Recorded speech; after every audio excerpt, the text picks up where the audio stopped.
their weapon.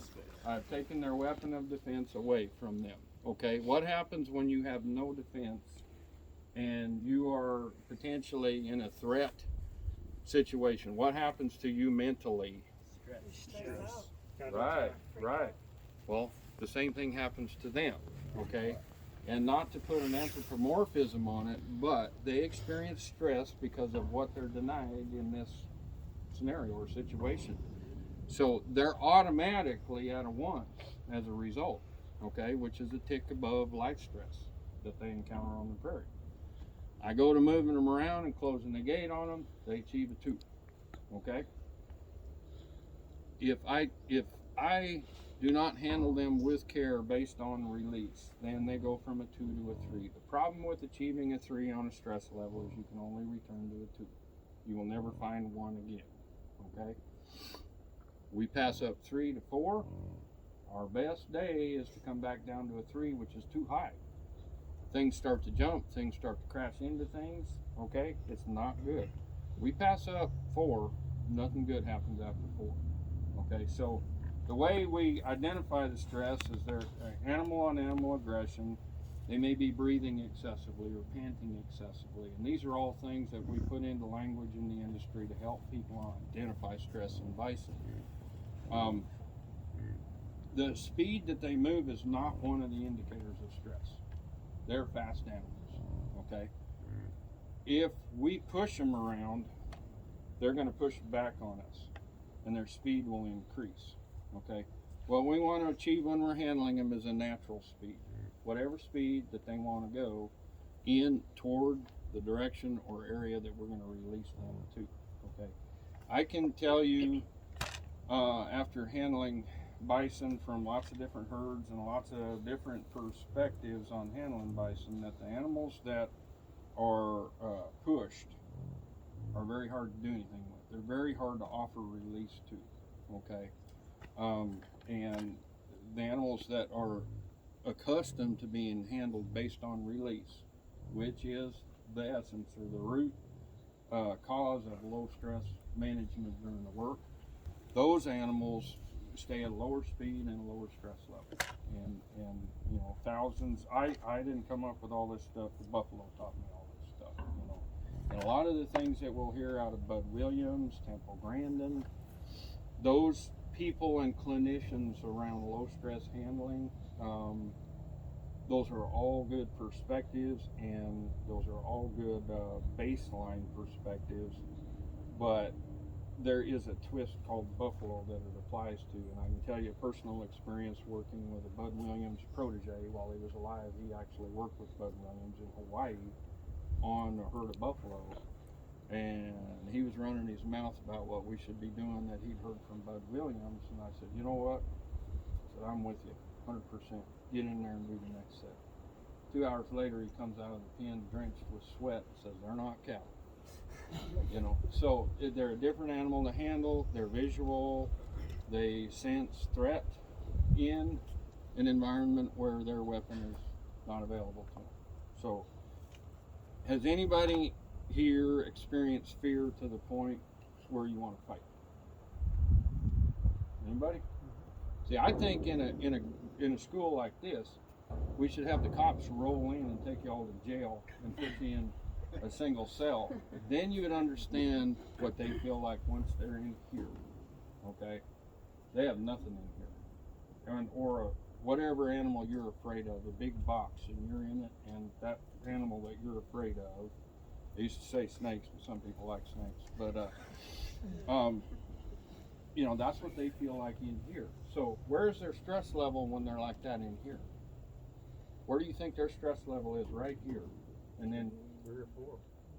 well, it's definitely a 3 right here. And we can talk to them, we can call them by name, we can pet them. It's just going to make it worse. The only way to get out of that 3, while I'm right here and I have nothing and I know it, is to get it over with. So that is the next point I want to make, is that our objective is once we're in the chute, we don't dawdle much. We want to get them through it and turned out so that they're back where they have some ability to reduce their stress level that they're experiencing back down to that 2 or 1. Okay, so that's the essence of low stress handling. The number one tool in the pens is everything you do, let them do it. Don't make them do it. So I'm not in, if you're watching me in the pens, I'm not doing anything but letting them out all the time. And when they're in here, what we're going to do is we're going to let them out. But it just happens to be through the chute. And Doc and a whole bunch of people up there doing horrible things to them, and that's just their way out. But that's what we're going to do. We're going to let them out. So that will stick with the bison if they end up going through all of this and it results in them being turned out and Steve out here by himself feeding them cubes again like a good day. That makes it all something that they don't remember and fear in the future. So how we handle this work is going to have an impact on what happens next year with this herd.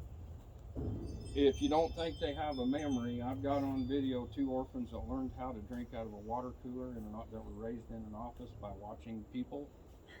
I've got, if you Google on YouTube, buffalo fetching a ball, you'll see a 2-year-old heifer that learned to fetch a ball on positive reinforcement. That's the difference in large part between them and cattle and what they remember this year and how that's going to apply to our ability to handle them low stress next year. So that's it in a nutshell. There's a lot more little curveballs and stuff that are easy to learn if you base all your perspectives on low stress and understanding the root cause of any behaviors. This is ethology, which is the study of animal behavior, and I'm still learning from the buffalo. Okay, but if you base everything on release and low stress, then everything can go the way it's supposed to. Tim, can you talk about some of the things we need to look out for if they start getting stressed in the chute? Some of those things they start displaying? Yeah, what you're going to see, and there's really nothing you can do except get away. That's a great question, by the way, is rearing is one of the, in here, they're going to rear. That can result in getting a leg over or a horn stuck or something like that. The best response to that is get away. Okay, just try to have it be them in the tunnel at that point. Okay, and then that may work and it may not work. So it's up to each individual animal how they're going to respond to all of that. Okay. Another, I mentioned animal on animal aggression. So in the pens, if I see something really bad start to happen in there, I'm going to split it up if I can, or as soon as I can.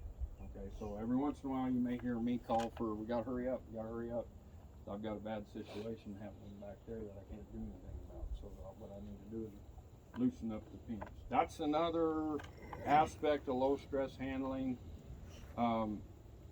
I had reason to become a PACO certified meat plant auditor for animal welfare, and one of the things that's in the bank of Temple Grandin teachings is the value in keeping all of your pens low or at 3/4 or less population that the pen is designed for.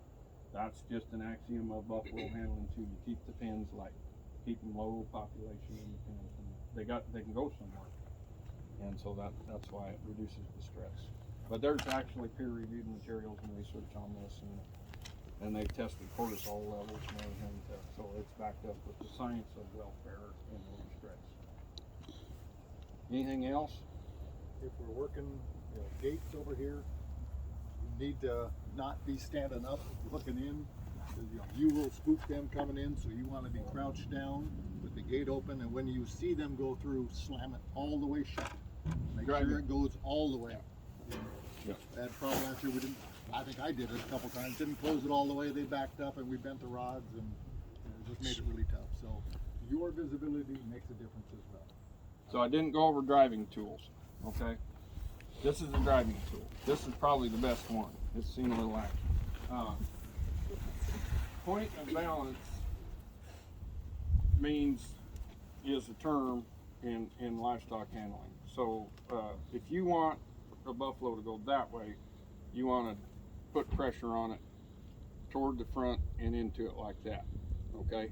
That would apply in here. If you have a buffalo that doesn't want to go anywhere, reach for this one first, go up over its head and across it like that, okay? Its behavior will be to react to that in forward motion, okay? This and the paddle are the two driving tools. The rule is you try the driving tool twice to 3 times and switch. So if this doesn't work in 2 times or 3 times, doing the same thing, don't keep doing the same thing. Switch to a different driving tool and see and a different technique. Remember, what's the number one thing we want to accomplish? Getting it over with. Okay? So if we sit there, we never want to hit them with the driving tool. That's not okay, corral. Okay? That thing over there can be used. It's a good tool. It is never to be carried around like a driving tool, so it's handy all the time. Okay? We use it when we need it, and we put it back. We're right there. Okay? And that's the thing. So we want to do everything. That's our driving tool of last resort right there. And that applies up in here. So if anybody's curious, I'm not just trying to be cool. This is a power paddle. It's a Tim Fraser invention. And I always kid with my tribal friends about, you know, the passing of the power and all that. But the reason I've got these here and this here, okay, this is a tool for stopping them, not driving them. Okay? So without these, they see that and they see underneath it. Okay? With those, they're confused and they stop. This provides orientation response behavior because it's a reflective color, and you can see how we have reflective color technology all through the system. So there's a variation. We think, we don't know, we haven't researched it because we had no money for buffalo research. Got to throw that in there. All the time. So, no, just stick with no money because then we can get more money. But they see in black and white, we think. Okay, so that's the purpose of the white strip and the red. So they see it. They see 2 shades of gray with that.